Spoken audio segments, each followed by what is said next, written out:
and it's our duty.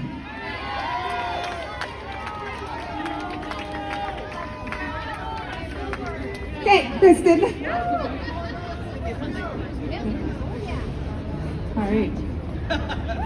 I'm like, oh, Sarah. Going against that.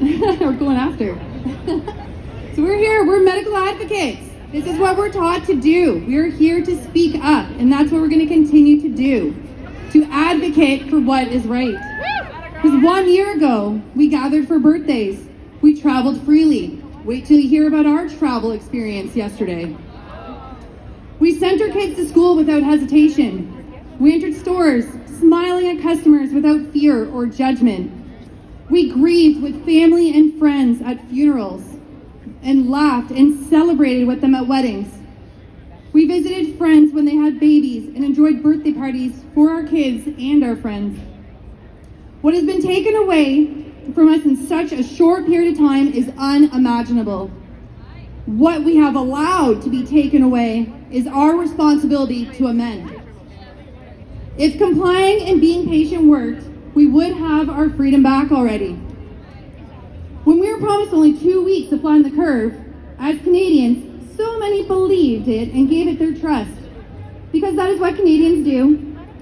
We believe in hope and hope for the best, and we don't assume that we are being violated by pharmaceutical companies and the government. This trust has been betrayed. Today, we are in the 11th month of this monumental erosion of our long-term freedoms. I can stand here and tell you about the flawed PCR tests, empty hospitals, the case numbers that are meaningless, and that government has never cared about our health. But today is about empowerment. Today is about realizing our true power and potential without waiting for someone to come and save us. It is now time to redefine what it means to be a Canadian and take bold action to save the future of our country.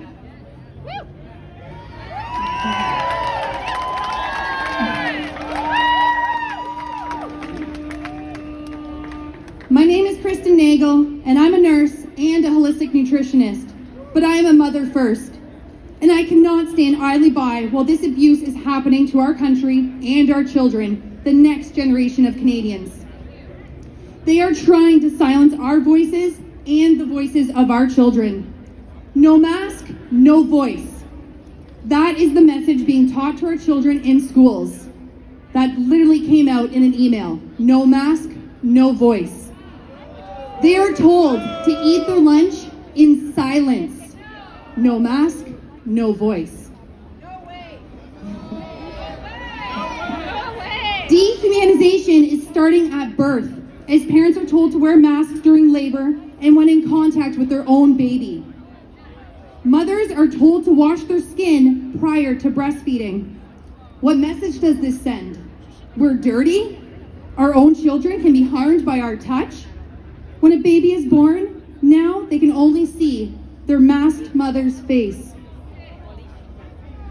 The still face experiment has proven the devastating psychological damage this has on babies. Without seeing facial expressions, they are distraught, emotional, and fearful. They are scared of the very people that are meant to keep them safe, secure, and loved. We will not stand for this. Our children will not be silenced, and neither will we.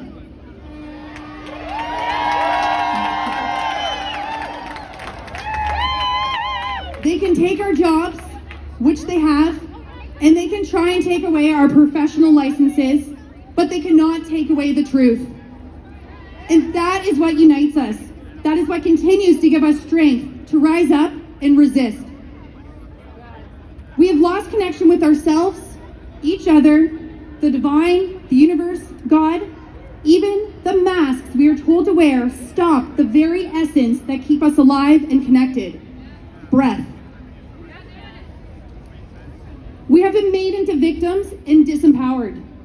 We're taught from birth that our bodies are weak and that we need pharmaceutical injections to keep us strong. We've been told to ignore our intuition and our gut instincts. We've been taught to rely on someone else for the care of our health.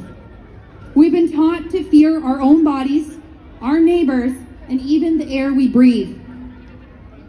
True health and well-being is not found by someone else or in an injection or even behind a mask. It is found from within. And you are the only person responsible for you. Nobody else is responsible for your health. It is yours, and you must claim it and protect it.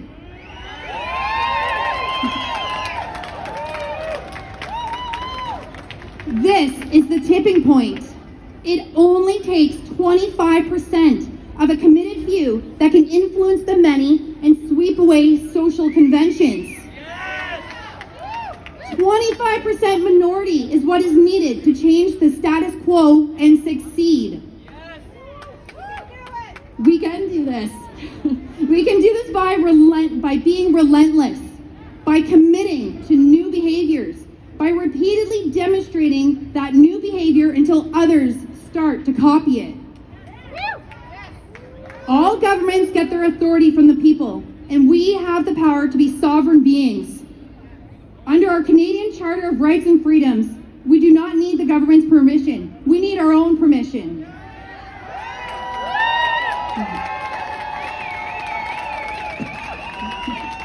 The government is meant to be our public servant. They are not here to look out for us or have our best interests in mind. If they did, they wouldn't be censoring those teaching about true health, vitamin D, vitamin C, zinc, nature, mindset, movement, real food touched by an unobstructed sun, and the importance of commitment and connection. They are not above us. Nobody is above us. We create our own reality. We create our rules. We create our future. It is time to come together to take back control. The new way forward will require us to build in-person networks, prepare our families and our communities to live sustainably and be more connected to the earth, to make brave choices, and to learn to be independent, sovereign beings. We each have a responsibility to define a new way of living as Canadians, a better way. We are going back to the foundations of hard work, a strong in-person network, self-sustainability, and resourcefulness. This challenge will not be easy, and it will come with hardship. Things need to crumble and fall apart before we can create something new. But I, for one, am excited for this process. I'm excited because I know the beauty that can come from what we can create when we stand together and unite.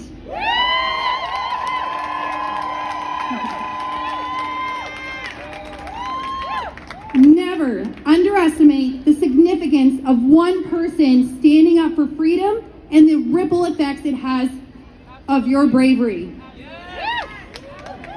This is the time to stand up and be bold, to envision the future you want. So I invite you to hold your neighbor's hand or put your hand on your heart. Close your eyes. Take a deep breath in. Exhale. And feel that power flowing through you. Breathe in. Feel your lungs expand. Exhale.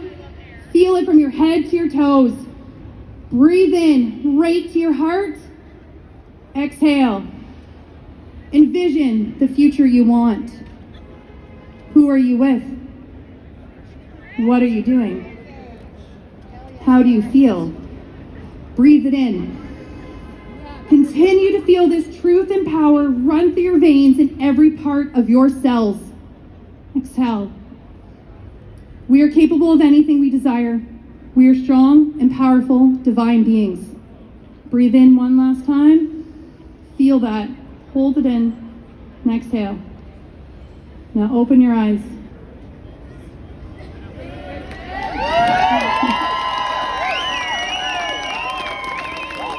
Wasn't that beautiful? Remember, we're only as strong as our weakest link. So let's continue to support each other, lift each other up, help each other to make brave changes for our future, to move forward with love in our hearts. We are the 99%. We are the change. We are the truth.